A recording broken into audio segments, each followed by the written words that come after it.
So this is an overview of lesson 1.5 of year 2 of the Good Project lesson plans. In this lesson, we're going to dig into ethics and financial pressures. So the goal of this lesson is that students will be able to understand that there's a tension between acting according to ethics and sometimes the need and the need for money in our lives. That sometimes there can be some tension there. We offer a dilemma and identify some of the assumptions and biases within the text and generate some questions about missing information.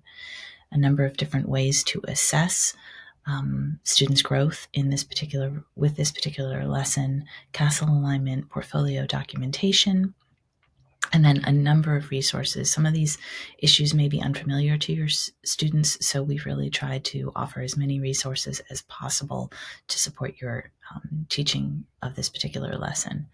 Prerequisites are lesson 1.3 and lesson 1.4.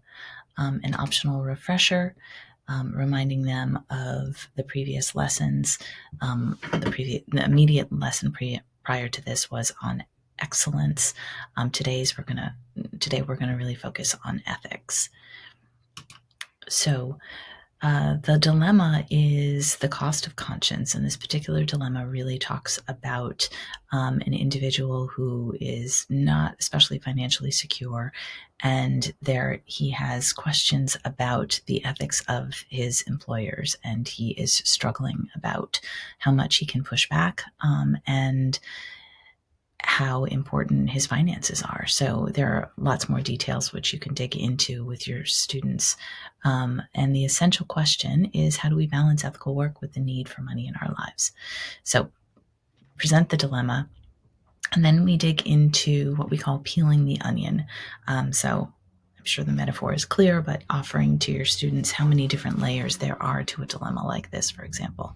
So split the students into small groups, and then we're going to be letting them know we're going to be answering a series of questions about this dilemma in rounds, and have a note taker in each of the groups, so they can choose to take notes in whatever manner they feel best. So first round is everyone participates and says what the essential question means to me is. And again, the essential question is, how can we balance ethical work and the need for money in our lives? So first round is, what does this essential question mean to you?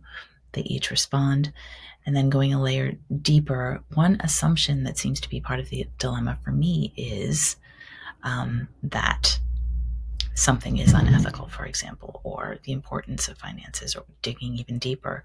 Round 3, digging deeper still, a question that this raises for me is, and we suggest that students consider using who, what, why, where. So digging for more information. So where did a particular element of the dilemma come from? Or why is so-and-so feeling this way?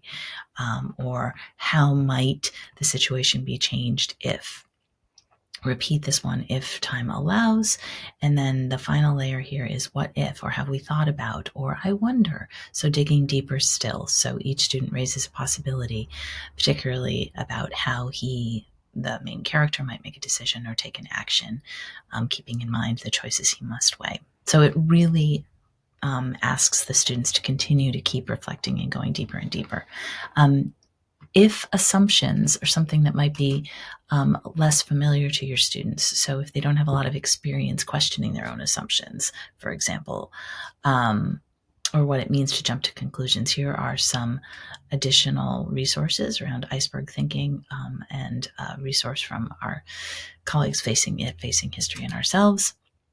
If your students are unfamiliar with the concept of bias, here is a resource that might be helpful, considering some examples to more deeply investigate the concept of bias. And then we suggest a whole class share out,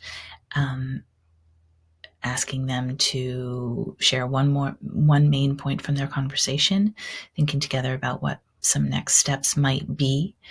And we encourage them to think about which level of the onion activity it came from, which will help them to think how that might be useful to them in the future.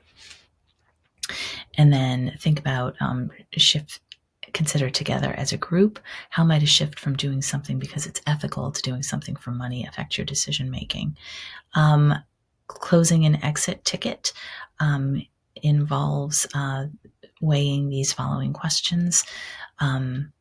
Basically, how Carlos's decision making might change depending on his financial situation. If he were wealthy, if he were financially secure, or if in fact he were even less financially secure than is depicted in the dilemma. And as always, keep the exit ticket for the portfolio.